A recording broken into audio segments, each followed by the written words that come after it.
Before the sirens, before the cameras, before the courtroom battles, there were two bodies lying in Brentwood, and clues pointing to a man adored by millions.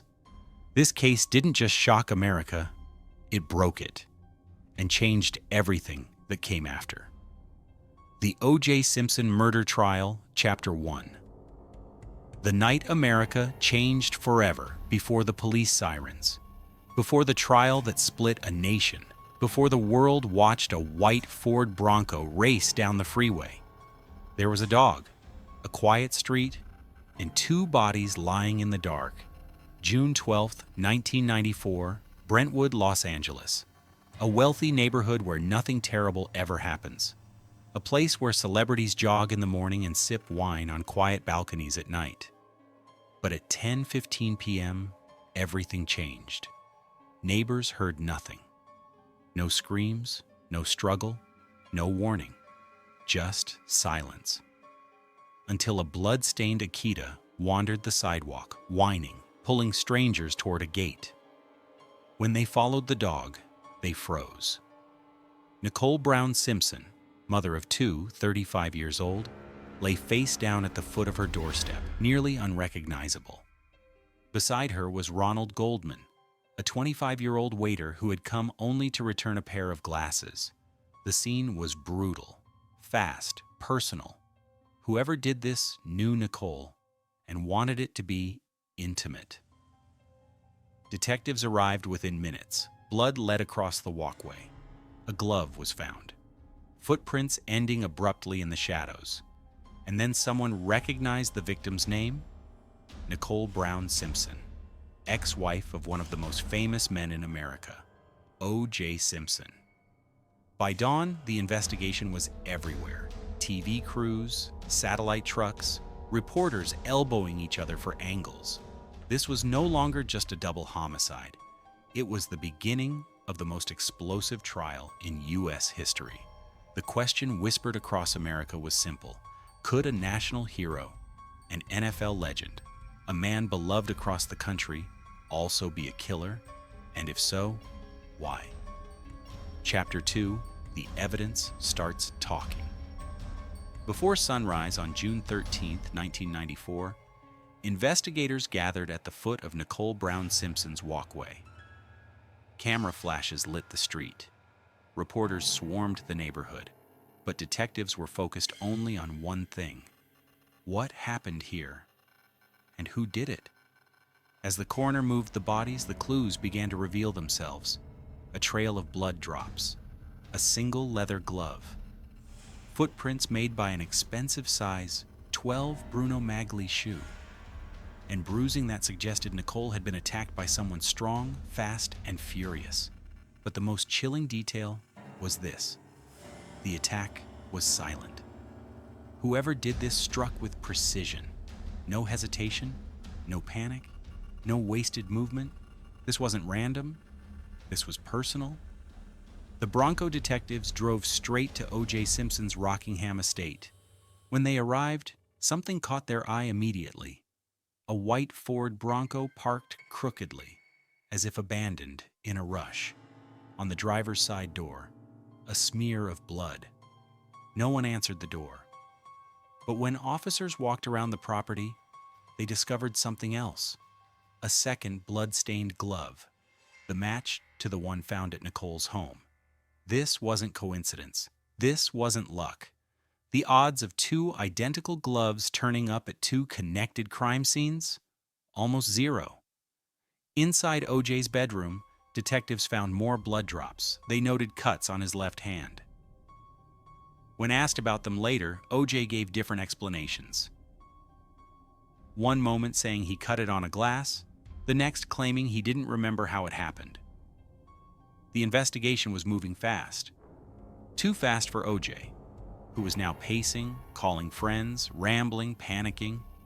He knew that evidence was stacking, and stacking quickly. The police called him and detectives asked O.J. to turn himself in on June 17th. He agreed, but when the time came, he was gone. A note was found, a rambling, emotional message that sounded disturbingly close to a suicide letter. Hours later, O.J. Simpson was officially declared a fugitive. The world was stunned. The media, the police, the public, everyone asked the same question. Why would an innocent man run? Then came one of the most surreal moments in American history. A white Ford Bronco, a gun in O.J.'s lap. A slow-speed chase watched by 95 million people across the entire country.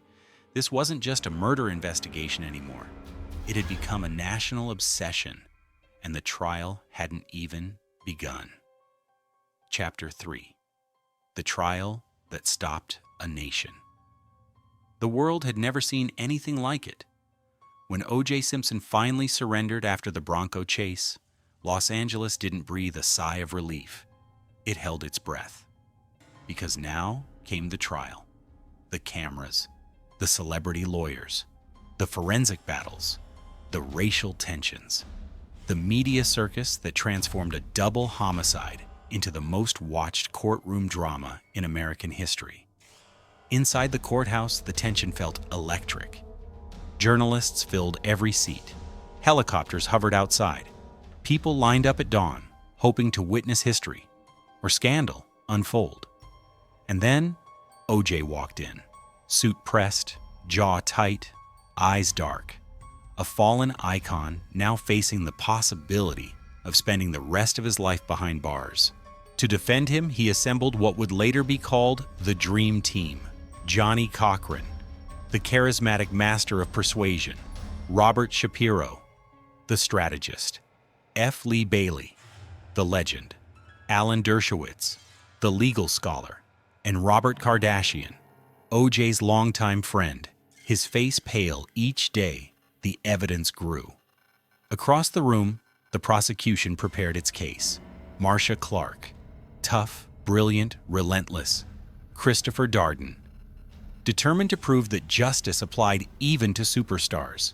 They had physical evidence: blood, DNA, fibers, footprints.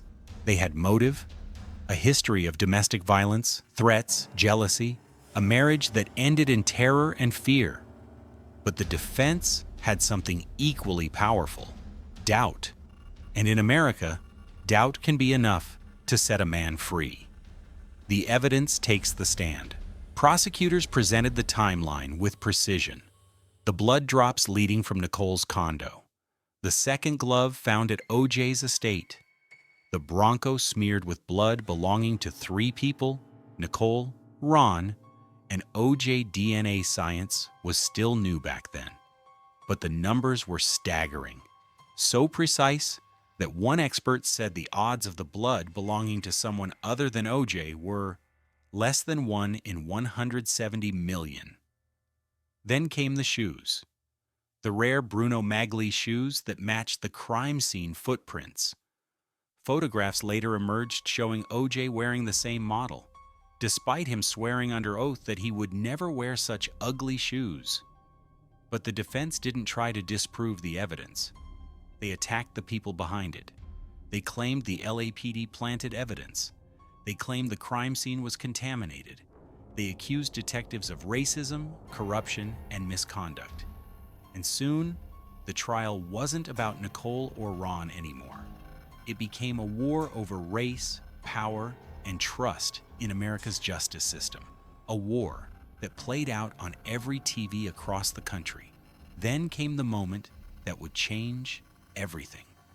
The prosecution asked O.J. to try on the gloves found at the crime scene and his home. In front of millions watching live, O.J. pulled them on. He stretched his fingers, he grimaced, he shook his head.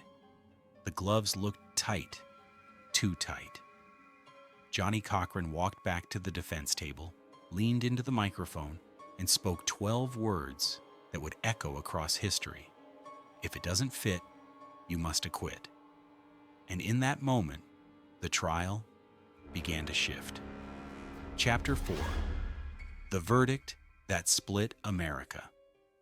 By the time the jury was dismissed to deliberate, the nation was exhausted and obsessed. For 9 months, the O.J. Simpson trial had consumed the world. Every headline, every broadcast, every whispered conversation in offices, buses, and barbershops. Now everything came down to 12 strangers. Inside the jury room, the pressure was suffocating. They weren't just deciding OJ's fate. They were carrying the weight of a country divided by race, power, celebrity, and distrust of law enforcement. The jury deliberated for less than 4 hours. That alone sent shockwaves through the courtroom. A case this massive, this complicated, a mountain of forensic evidence, 9 months of testimony, and only 4 hours to decide whether O.J. Simpson was a murderer.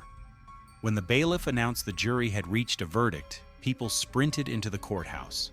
Judges canceled hearings. News networks cut into programming.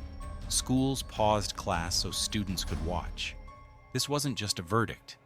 It was a moment in American history.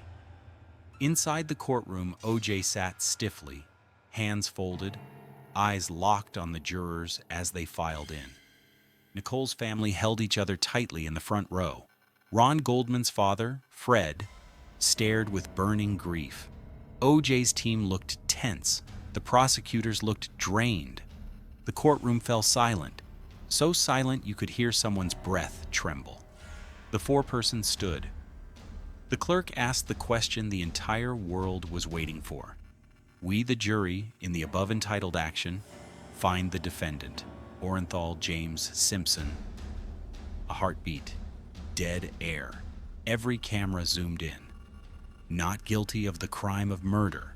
Gasps, sobs, cries of joy, cries of rage. Some collapsed into their seats. Others lifted their arms in victory. America erupted. A nation divided. For millions, especially in black communities, the verdict was seen as a rare moment where a black defaming defendant beat a system believed to be stacked against him. For others, it was a devastating injustice. A murderer walking free because wealth and fame could buy the best defense money could afford. Polls showed a split unlike anything seen before. 2 realities, 2 Americas. And in the center of it all stood O.J. Simpson, smiling, whispering, "Thank you," shaking hands with the lawyers who had pulled off one of the most shocking victories in courtroom history. But freedom came with a price. O.J. walked out of the courthouse that day, but he didn't walk into the life he once knew. His fans had vanished. His reputation was destroyed. His own children were divided. Nicole and Ron's families vowed to fight on, and whispers followed him everywhere. Did he really get away with murder? Chapter 5. Freedom in name only. When O.J. Simpson walked out of the criminal courthouse a free man on October 3, 1995, he believed the worst was behind him. He was wrong. The world outside those courtroom doors was not the one he had left. He was no longer the beloved football icon, the charming movie actor, the American success story. To many, he was now the villain of the century, and the families of Nicole Brown Simpson and Ron Goldman had no intention of letting the story end here. The civil trial, a different court, a different outcome. 1 year later, in 1996, O.J. was back in court, this time for a wrongful death civil lawsuit. The rules were different. A criminal conviction requires proof beyond a reasonable doubt. A civil case only requires proof by a preponderance of evidence, meaning more likely than not. This time, the jury saw the case differently. They saw the bruises on Nicole. They heard the 911 tapes. They listened to Ron Goldman's father describe the agony of losing a son. They revisited the DNA evidence, the blood, the gloves, the footprints, and they saw a man who could no longer hide behind charisma. After months of testimony, the jury ordered O.J. to pay $33.5 million in damages to the families of Nicole and Ron. It was a staggering amount, and a brutal message from a jury that saw guilt where another had seen doubt. A life unraveled, O.J. had been acquitted, but he hadn't escaped. He became a social outcast. Television deals collapsed, businesses backed away. He spent his days playing golf, dodging reporters, and claiming innocence to anyone who would listen. But trouble followed him. In 2007, in a Las Vegas hotel room, O.J. confronted two sports memorabilia dealers. He claimed they were selling items stolen from him, photos, awards, pieces of his old life. The confrontation turned violent. Guns were brandished, threats were screamed. The entire incident was recorded. For the first time since 1995, America watched O.J. Simpson in handcuffs again. This time, there was no dream team. Irony in the courtroom. During sentencing, the judge delivered a line that echoed across the nation. "You acted out of arrogance and ignorance, and there must be consequences." O.J. Simpson was sentenced to 33 years in prison, a number eerily close to the $33.5 million the civil jury had ordered him to pay. To many, it felt like fate finally catching up. To others, it felt like justice, long delayed, but not denied. The final shadow, O.J. served 9 years before being granted parole in 2017. He spent his later years largely isolated, a man trapped by the ghost of a trial that never truly ended. He passed away in 2024 from cancer, still insisting he was innocent. But for most of the world, the question was settled long ago. Some stories end, but their echoes never fade. The pain, the courage, the unanswered questions, they remind us why truth still matters. If this story reached you, take a moment, like, share, and subscribe. Not just to follow more cases, but to honor the lives, the lessons, and the voices history tried to silence. Until we meet again, stay vigilant, stay compassionate, and never forget, evil hides in silence, but truth lives in those who refuse to look away. This is Best Cases, where truth never dies.